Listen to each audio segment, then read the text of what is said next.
அதில் முதல்ல லங்கை அப்படி வர்ணிக்கிறார் வால்மீகி. ராமன் வந்தா கூட இங்க வரை என்ன பண்ண முடியும்?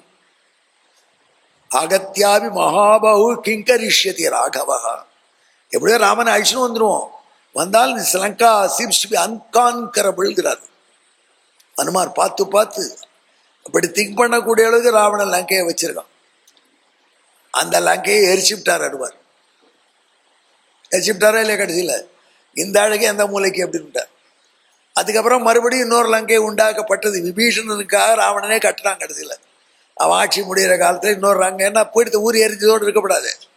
அப்படி அது ரிஃபைன்டு லங்கையில் தான் விபீஷனுக்கு பட்டாபிஷேகம் பண்ணார் பகவான். அது போட்டோம். சுந்தரே சுந்தரி லங்கா, சுந்தரகாண்டத்தில் பியூட்டிஃபுல் சிட்டி லங்கையை பற்றி சொல்லியிருக்கு. அதை பற்றி நான் மட்டும் வர்ணிச்சேன்னா உங்களுக்கெல்லாம் வருத்தமாக இருக்கும். ஏன்டா டேக்ஸ் கட்டுறோம், எதுக்கிட்டா கவர்மெண்ட் டிபார்ட்மெண்ட் இருக்குன்னு அழுவேன். நான் தான் அழறோம். அதெல்லாம் படிச்சு லங்கை அப்படி வர்ணிக்கிறான். அப்படி நடத்திருக்கார். ராவணன் ராஜ்யம் ஆண்டுறான். ராவணன் நல்லா தான் ராஜ்யம் ஆண்ட நல்லவன் தான். ஒரே ஒரு மைனஸ் பாயிண்ட், சீதா தேவிட்டா தப்பா ஆசை வச்சது. சுந்தரே சுந்தரி கதா, சுந்தரகாண்டத்தில் கதையும் ரொம்ப அழகு. சுந்தரே சுந்தரி சீதா, சீதையை வர்ணிக்கிறா. எவ்வளோ என்ன சுவாமி, நீங்க லங்கையில் உள்ள அசோகவனத்து சீதை மாதிரி வாழ பழகுங்கள் அப்படின்னு நமக்கு சொல்லித்தர. எவ்வளோ டெம்டேஷன், எத்தனை குளறுபடி, எத்தனை கன்ஃபியூஷன். அதுக்கு நடுவில் அவர் ராமனையே ஃபோக்கஸ் பண்ணி வாழ். அப்படி நீங்கள் இறைவனை ஃபோக்கஸ் பண்ணி வாழுங்கள். அசோகவனத்து சீதை போல வாழுங்கள். ஏதாவது நமக்கு சொல்ற ஆச்சாரியால் அடிக்கடி சொல்றது.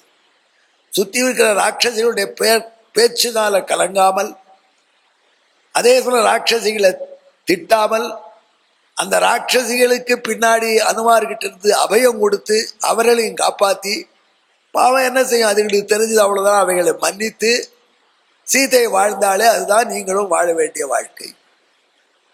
அப்பேற்பட்ட சுந்தரே சுந்தரி சீதா, சுந்தரே கிம் ந சுந்தரம், சுந்தரத்தில் இதுதான் அழகில்லை. காண்ட முடிவில் ராமன் அழகாயிட்டார். சுந்தரே சுந்தரீம் சீதாம் அக்ஷதாம் மாருதேர் முகாத் சுத்வா ஹிட்டஸ்ததைவாஸ்து சராப சததம் ஹிருதி. சுந்தரகாண்ட இறுதியில் ஆஞ்சநேயர் வந்து சீதை சௌக்கியமா இருக்கான்னு சொன்னதை கேட்டவுடனே ராமன் குஷியாயிட்டார். அந்த குஷியோடையே நம்ம நெஞ்சிலே எப்பொழுதும் குடியிருக்கட்டும். இப்படி திலகர் அனுபவிக்கிறார். இப்ப ஏற்பட்ட சுந்தரகாண்டம் தொடங்கிறது முதல் ஸ்லோகம். ராமாயணத்தினுடைய முதல் ஸ்லோகம் தபஸ்வாத்தியாய தாவல தொடங்கிறது. 5வது காண்டத்துல தான் மறுபடியும் ததோ ராவண நீதாயாக தாவல தொடங்குறார். அதுல ஒரு மெசேஜ் கொடுக்கிறார். ஹோல் ராமாயணம் பாராயணம் பண்ண முடியலன்னா இந்த சுந்தரகாண்டத்தையாவது பாராயணம். தான்றதையே ஆரம்பிக்கிறார் வால்மீகி. அதுக்கு ஏகப்பட்ட அர்த்தம் சொல்றான். தாங்கிற லெட்டர் வால்மீகி ரொம்ப பிடிச்சது. ஏன்னா தா என்பது வருணனுடைய பீஜாட்சரம். வருண மந்திரத்துக்கு வால்மீகி என்ன சம்பந்தம்? வால்மீகி முன்பிறவில வருணன் பிள்ளையா இருந்தாராம். வருணன் பிள்ளையா இருந்த பொழுது வருணன் தன்னுடைய அரண்மனையில ராமாயண உபன்யாசம் வச்சான். அது பழைய சைக்கிள்ல நடந்த ராமாயணம். அந்த ராமாயணத்தை பழைய முன்கல்பத்தில் இப்போ கூட சொல்றோம் இல்லையோ, வெஸ்ட் இண்டீஸ் வர்சஸ் இந்தியானா எவ்வளோ சீரீஸ் நடந்திருக்கு. அதுல ஒரு சீரியஸ் கமெண்ட்ரி அவர் சொல்றார் நாரதர். அதை அவர் சொல்ல எல்லாரும் கேட்டுட்டு இருக்கா. அப்போ வருணனுடைய பிள்ளை ஒன்று இருந்தது. அது குகனுக்கு ஓடும், சேட்டை பண்ணும். அது நாரதருக்கு அப்புறம் டிஸ்டர்பன்ஸ் ஆயிடுச்சு. நாரதர் தான் வேடனா போ அப்படின்னு சொல்லிட்டார். வீட்டில் ராமாயணம் வச்சா பிள்ளைய வேடனா ஆச்சு விட்டிரு அப்படின்னு வருணன் வருத்தப்பட்டான். இல்லை இல்லை, இந்த பிள்ளை வேடனா புலோகத்திலிருந்து பிற தபஸ்வியாகி ராமாயணத்தையே உலகுக்கு கொடுக்கும், நானே போய் சொல்லித்துறேன் ராமாயணத்தை, கவலைப்படாதேன்னு ஆறுதல் கொடுத்தார் அப்படின்னு ஒரு வரலாறு இருக்கு. அந்த வருணனுடைய பிள்ளை தான் ஆகையினால தகுந்த வாய்ப்பு கிடைத்தது என்று வருணனுடைய பீஜாட்சரத்தை வைத்துதான் ராமாயணத்தையே தொடங்கியிருக்கார். சுந்தரகாண்டத்தையும் தொடங்க. இவ்வளோ விஷயம் இருக்கா? அவ்வளோ போறல. மேல சொல்றார், ததோ ராவண நீதாயாக, ராவணன் கொண்டு போன சீதையை, சீதையினுடைய சத்ருவை போக்கடிக்கிற ஆஞ்சநேயர். சீதா யா சத்ரு கரிஷனா, ராவணனை துவம்சம் பண்ண போற ஆஞ்சநேயர். ராவணனுக்கு ஆஞ்சநேயர்னா நடுக்கும், அந்த குரங்குன்னா ஆடுவான். அப்படியே அதுக்காக சொல்றான் இல்லையா, ஊருக்குள்ள வந்து அவன் பிள்ளைய கொண்டு அவன் ஊரை எரிச்சு எத்தனை அட்டகாசம் பண்ணிட்டு போயிட்டார். சீதா யா சத்ரு கரிஷனா, சீதையினுடைய எதிரிகளை அழிக்கிறதுக்காக ஹனுமார் சாரணாச்சரித்தே பதி, வான் வழியா சஞ்சரிக்க தொடங்கினார். ததோ ராவண நீதாயா சீதாயா சத்ரு கர்ஷனா ஏஷ பதமன் வேட்டும் சாரணாச்சரித்தே பதி. சாரணர்கள்லாம் தேவர்கள் ஒரு வகை, ஸ்கவுட் நினைக்காதவங்க. இந்த காலத்துல ஸ்கவுட்டுக்கு சாரணர் பேர் ஸ்கூல்ல, அது சாரணன் சொல்ற சாரணர்னு சொல்லுவோம், அது போட்டோம். அப்பேற்பட்ட தேவர்களுடைய வகையான சாரணர்களை சஞ்சரிக்கக்கூடிய வழியில அனுமார் சீதையை தேடிக்கொண்டு போனார். ஆச்சாரியன் அப்படித்தான் நம்ம தேடிட்டு வரார். அவ வரைச்சே தங்க இஷ்டப்படி வரதில்லை. ஒன்று மட்டும் ஞாபகம் வச்சுக்கோங்க, எனக்கு இவர் ஆச்சாரியர், அவருக்கு இவர் ஆச்சாரியர் என்று சொல்லக்கூடிய பரம்பரை உள்ள ஆச்சாரியர்கிட்ட போனேன்னா பொழைச்சேன். நானே தான் கடவுள், நானே தான் ஆச்சாரியன் சொன்னேன்னா கொஞ்ச நாள்ல அவர் ஜெயில போய் உட்காந்துவார். இதுதான் நம்ம பெரிய கஷ்டம். அந்த பரம்பரையா வந்த ஆச்சாரியாள், அவளுக்கு ஒரு டிசிப்ளின் இருக்கும், அதை மீற முடியாது அவளால். அப்பேற்பட்ட ஆச்சாரியர்களை அணுகணும். ஆச்சாரியர்கள் போன வழியில சீதையை தேண்டு போனார். சாரணர்கள் என்ன அர்த்தம்? ஆச்சாரியர்கள். என்னையா சொல்ற, கஷ்டப்படுத்துறீங்க இல்ல. சரணம்னா நடத்தைன்னு அர்த்தம். சாஸ்திரி நல்ல நடத்தை உடையவர்கள் ஆச்சாரியர். அதான் ஆச்சாரிய, தாங்களும் நன்னா நடப்பான், மற்றவங்க நடக்க சொல்லுவான். அப்பேற்பட்ட ஆச்சாரியர்கள் இருக்காளே, அந்த ஆச்சாரியர்கள் சரணர்கள், நல்ல சரணத்தை உடையவர்கள். அதையே சான்ஸ்கிரிட்ல சாரணாகன்னு சொல்லுவோம். முதல் எழுத்து நின்று போனா அர்த்தம் மாறாத பதங்கள். சுவார்த்தே அண் அப்படின்னு கிராமர்ல சொல்லுவான். பாரு, ராமாயணமே சொல்றேன், கிராமருக்கு போயிட்டாது பேசுவார். வயேவ வாயசகா சுவார்த்தே அண் என்று பாணினி பகவான் சூத்திரம். சில பெயர்கள்ல முதல் எழுத்த நீட்டி சொன்னாலும் அதே அர்த்தத்துல வரும். அப்பேர் அல்லது சரணத்தை பகவானுடைய பூர்வாச்சாரியர்களை திருவடிப்படி போறா அப்படிலாம் சாரணர். ஏன் சாரணாச்சரித்தை பத்தின்னு சொல்றா? வேதத்துல ஒரு அழகான வரலாறு சொல்லு. தேவேப்யோ வை ஸ்வர்கோ லோகஸ்திரோ பூத் தே பிரஜாபதிமப்ருவன் பிரஜாபதே ஸ்வர்கோ வை நோ லோகஸ்திரோ பூத் தமன் விச்சேதி தையஜ்ஞ கிரதுபிரன்வைச்சது தையஜ்ஞ கிரதுபிர்நான்பவிந்தது தமிஷ்டிபிரன்வைச்சது தமிஷ்டிபிரன்வவிந்தது ததிஷ்டீனாமிஷ்டித்வம் ஏஷ்டயோக வை நாமா தா இஷ்ட இத்யாசக்ஷதே பரோக்ஷேண பரோக்ஷ பிரியாய் பகி தேவாஹ. சொர்க்கலோகமே ஒரு தடவை மறைஞ்சு போயிட்டான். தேவர்களுக்கு தெரியல அவன் ஊரே. உடனே தேவர்கள் பிரம்மாட்ட போய் கேட்டா, எங்க ஊரை கண்டுபிடிச்சு கொடு. உடனே பிரம்மா என்ன பண்ணலான்னு யோசிச்சார். யாகங்கள்லாம் பண்ணி பார்த்தார், அந்த சிட்டியை ட்ரேஸ் பண்ண முடியல, சொர்க்கத்தை. உடனே பிரம்மா இஷ்டிகள்னு சில வகையான யாகங்களை கண்டுபிடிச்சார். அதை பண்ணின உடனே சொர்க்கம் தெரிய ஆரம்பிச்சு. தேவர்கள் மீண்டும் போய் சேர்ந்தார். அந்த இஷ்டிகள் யாகம் பண்றதுக்கு ஹோம மேடை அமைக்கிறதுக்கு சில கல் வைப்பான். அந்த கல்லையெல்லாம் ஒரு மந்திரம் சொல்லி வைக்கணும். அதில் ஒரு கல் தபஸ் அப்படிங்கிற பெயரில் வைக்கணும். தன் தபோ பிரவீத். இன்னொரு கல் ஸ்ரத்தை என்கிற பெயர் வைக்கணும். புரியுறதா? சொர்க்கலோகம் நமக்கு எப்போ தெரியாத போகிறதுனா, நம்மக்கிட்ட தபஸ் இல்லைன்னா சொர்க்கம் தெரியாது. நம்மக்கிட்ட ஸ்ரத்தை இல்லைன்னா சொர்க்கம் தெரியாது. சின்சியரிட்டி இல்லைன்னா, தகும் சத்தியமா பிரவி, நம்மகிட்ட உண்மை இல்லைன்னா சொர்க்கம் தெரியாது. தம் மனோ பிரவீத். இவா எல்லாரையும் மாத்தி கித்தி போடுற மனசுன்னு ஒன்று இருக்கு. அதையும் அந்த ஹோம குண்டத்தில் அந்த மனசுக்குள்ள மந்திரம் சொல்லி செங்கல்ல வைக்கணும். கற்பனை பண்ணி பார்த்துக்கோ, செங்கல்ல வச்சுதானே மேடை எடுக்கிறா ஹோமம் பண்றதுக்கு. இந்த மாதிரி செங்கல் சொல்லிருக்கு. இதுக்கப்புறம் கடைசியில சொர்க்கத்தை தபஸ் பண்ணாம பார்க்க முடியாது, ஸ்ரத்தை இல்லாமல் அணுக முடியாது, உண்மை இல்லாமல் நெருங்க முடியாது, மனசு ஒருவப்படலாம் முடியாது. இந்த 4 இருந்தா போராது. தம் சரணம் அப்ரவி. நல்ல நடத்தை இருக்கும், ஆச்சாரம் இருக்கும். ஆச்சாரஹீனம் நபுனந்தி வேதாக யத்யப்யதீதாக சக ஷட்பிரங்கை. என்னதான் நீ படிச்சாலும் ஆச்சாரம் இல்லைன்னா உன்னை வேதம் காப்பாத்தாது. அந்த சரணத்துக்கு 2 மந்திரம் இருக்கு. அடிக்கடி கேட்டிருப்பேன். வெத்தலைப்பாக்கு கோட்டில வைஷ்ணவலாத்துல சொல்லுவாங்க, சரணம் பவித்ரம் விததம் புராணம் ஏன பூதஸ்தரதி துஷ்கிருதானி தேன பவித்ரேண சுத்தேன பூதாக அதி பாப்மானமராதிந்தரேமான்னு ஒரு மந்திரம்.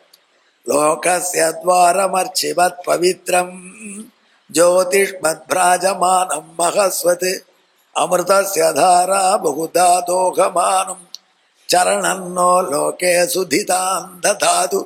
எந்த விசேஷம் பண்ணினாலும் ஸ்ரீவைஷ்ணவர்கள் ஆத்துல அந்த விசேஷம் முடிஞ்ச உடனே முக்கியமான கட்டம் அதில் போஜனம், சமாராதம். நான் எல்லாத்துலையும் அப்படி தான் பண்ணணும். கல்யாணம் பண்ணால் சமாராதனம் பண்ணணும். இப்போ அது மட்டும் நடக்கிறதே இல்லை, கவலைப்படாது. வேதம் படித்தவா சாப்பிட்றதே இல்லை, அவள் பாட்டு கிளம்பி போய்ட்டு அடுத்த கல்யாணத்துக்கு. இந்த கல்யாணம் பண்ணுறவனும் சாப்பிட்டியான்னு கேட்கறது இல்லை, அவளுக்கு சாப்பாடு போடுறது இல்லை. அதில் கெட்டிக்காரரும் உள்ளே போய் ஏதாவது நெடு சாப்பிட்டா பொழைச்சான். அவரெல்லாம் சாப்பாடு போட்டு அவள் சாப்பிட்ட உடனே அனண்ட போகாமல் பாதுகாத்து அவளை உட்காத்தி வச்சு வெத்தலை பாவு கொடுக்கணும். சாப்பிட்ட வாய்க்கு தாம்பூலம். அப்போ வேதம் சொல்லி ஆசீர்வாதம் பண்ணணும். நம்ம சாப்பாடு அவன் வயத்தில் இருக்கச்சே நமக்கு ஆசீர்வாதம் பண்ணணும்.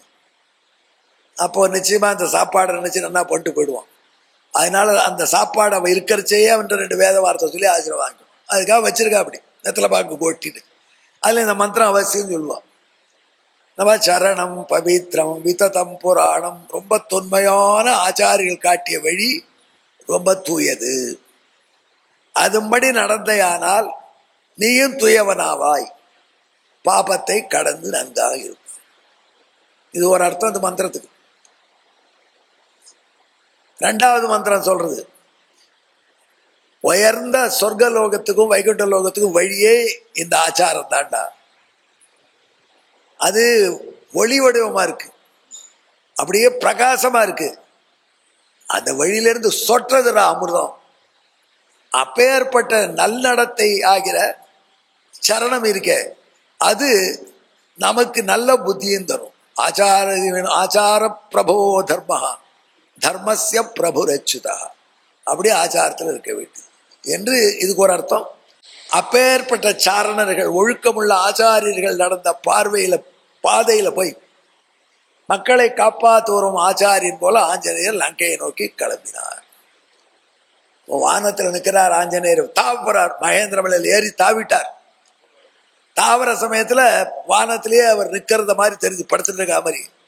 அது எப்படி இருந்ததுன்னா, அன்றைய தினம் திரிவிக்கிரமன் மகாபலி கிட்ட 3 அடி மண் கேட்டு வானத்தை அளப்பதற்கு ஒரு திருவடியை உயர்த்தினானே, அந்த திருவடி போல தெரிஞ்சது ஆஞ்சநேயர் வடிவம். கம்பன் கெட்டிக்காரன். இந்த வைஷ்ணவெல்லாம் அனுமாரம் சொல்ல மாட்டான். இந்த உபன்யாசம் பண்ணே நாங்கள் மார்க்கே போட மாட்டோம். ஸ்ரீ வைஷ்ணவன் ஹனுமாரா என்னையா அனுமாருங்கிற?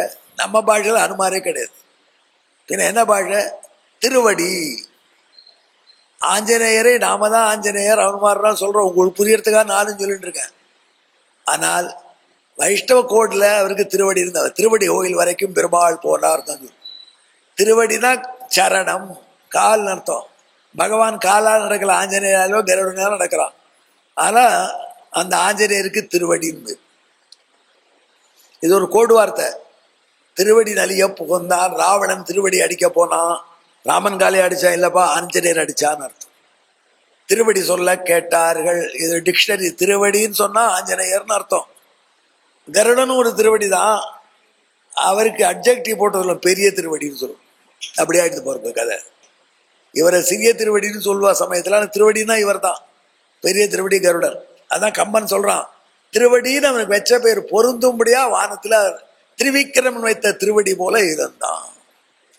பொறு அரு வேலை தாவும் புந்தியான் புவனம் தாய பெரிவடுவு உயர்ந்த மாயோன் மேற்குற பெயர்ந்த தாழ் போல் உரு அறிவடிவின் உம்பர் ஒங்கினன் ஊமையாலும் திருவடி என்னும் தன்மை யாவர்க்கும் தெரிய நின்றான். பெயரால திருவடி, ஊமையாலும் திருவடி. அப்படி இருந்தான். ஆஞ்சநேயர் உடனே கிளம்பினாரா? இல்லையே, கிளம்பினா தெரியல. நம்ம சுந்தரகாண்ட மாதிரி அவரும் நாழி பண்றாரு. அவர் என்ன பண்ணார்? சூர்யாய மகேந்திராய பவனாய ஸ்வயம்புவே பூதேபியஞ்சாஞ்சலிங் கிருத்வா சகார கமனே மதிம். கிளம்பலாம் தீர்மானிச்ச உடனே முதல்ல சூரியனுக்கு நமஸ்காரம் பண்ணினார். நாமளும் நல்ல காரியம் செய்யணும்னா முதல்ல நம்ம ஆச்சாரியர்களுக்கு நமஸ்காரம் பண்ணிட்டு ஆரம்பிக்கும். ஆஞ்சநேயர் சூரிய நமஸ்காரம் பண்ணதுக்கும் நம்ம ஆஞ்சநேயர் நாம நமஸ்காரம் பண்ணது என்னப்பா தொடர்பு? அதான் நேத்திக்கே சொன்னமே, சூரியன் தான் ஆஞ்சநேயருக்கு குரு. ஆஞ்சநேயர் சூரியன் தான் படிச்சார். சூரிய சிஷ்யர் ஆஞ்சநேயர். 9 வியாக்கரணத்தையும் அந்த வாத்தியாரோட போய் படிச்சிருக்காரு. 4 வேதத்தையும் அத்தியனம் பண்ணியிருக்காரு. அந்த சூரியன் குருதட்சணை என்ன தெரியுமா கேட்டான்? என் பிள்ளை மண்டு அதோட விட்டு பிரியாம பார்த்து கொண்டுட்டான். அதுக்காக சுக்ரீவனுக்கு மந்திரியா உட்காண்டார். சுக்ரீவன் போய் ஆஞ்சநேயர் மந்திரியா இருக்கிற தலைவிதியா. ஆஞ்சநேயருக்கு இருக்கக்கூடிய ஞானத்துக்கும் அவருடைய பெருமைக்கும் இந்த சுக்ரீவனுக்கு எஸ் போட்டு ஏன் உட்காந்துருந்தார்? I don't want this service. இது மூடங்கிட்ட வேலை செய்யிருக்கேன். உலகத்திலேயே பெரிய குடும்பம் முட்டாள் பாஸ்ட வேலை செய்யறது தான். அந்த முட்டாள் சுக்ரீவ பாஸ்கிட்டே உட்காண்டிருந்தார் அவர். காரணம் என்ன? தங்க ஆச்சாரிய புத்திரன் ஆச்சாரிய தட்சிணை எதுன்னு இருந்தார். அதெல்லாம் முதல்ல சூரிய நமஸ்காரம், சூர்யாய மகேந்திராய. அப்புறம் பார்த்தார், யாருக்கா தேங்க்ஸ் சொல்லணும்? நான் இன்னைக்கு இந்த நிலைமையில இருக்கேன். இந்த அத்தனை வாரர்கள் ஓப்ப கொடுத்துட்டு பெரிய வடிவப்படுத்தி இந்த மலை மேல் ஏறி நிற்கிறேன். லங்கையை போய் பார்க்கறதுக்கு செய்தியை ரெடிங்கிறேன். இந்த நிலையெல்லாம் நமக்கு வந்தது காரணம் என்னதான் இருந்தாலும் மகேந்திரன் தான், இந்திரன் தான். அவன் தான் வில்லன்னு ஒன்று அடிச்சு விட்டான். அவன் அடிச்ச அடியில இவ்வளவு வரம் கிடைச்சது. அதனால சில பேர் நமக்கு கெட்டது பண்ணாலும், ES வரதாச்சாரியனுக்கு சுவாமி இருந்தார், மீமாம்சா வாத்தியார். அவரை சின்ன வயசுல அப்பா அம்மா போயிட்டார். அவருக்கு மாமாவத்தில் வளர்ந்தார்.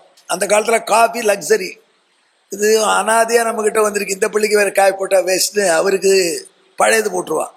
அவ மாமாவும் மாமியும் காஃபி சாப்பிடுவா. இவரு கொடுக்கல. இவர் என்கிட்ட சொன்னார், எங்க மாமா மாமி தான் எனக்கு பெரிய உபகாரம் பண்ணா அப்படின்னாரு. எனக்கு காஃபியே சாப்பிட பழக்கம் இல்லாத பண்ணார். நீங்க நல்ல சுவாமியா இருக்கேன். ஆகையினால மகேந்திரா அடிச்சு அடிதான் இந்த அலைக்கு வந்தேன். மகேந்திராய பவனாய. மகேந்திரா அடிச்சு விட்டுறான்னா அப்படியே விட்டு போயிருந்தா என்ன ஆயிருவோம்? எங்க அப்பா எவ்வளவு போராடி எனக்கு இவ்வளவு உபரம் வாங்கி கொடுத்தார். பவனாய. ஆனா இதுக்கெல்லாம் இத்தனை வரத்திலையும் நடுவில் பிரம்மானா வந்து வரம் கொடுத்துட்டார். அவனை ஒரு பூதமா அடிக்க முடியாதுன்னு வரம் கொடுத்துட்டு போயிட்டார். ஆஞ்சநேயருக்கு நாட்டு ஹர்ட் பை எரிபடி. அப்படி வரம் தான் நம்ம என்ன ஜாலியா இருப்போம். இந்த கொசு கடிக்காம கூட இருக்க முடியல நம்மளால. ஒன்றும் பண்ண முடியாது ஆஞ்சநேயர் யாரும்.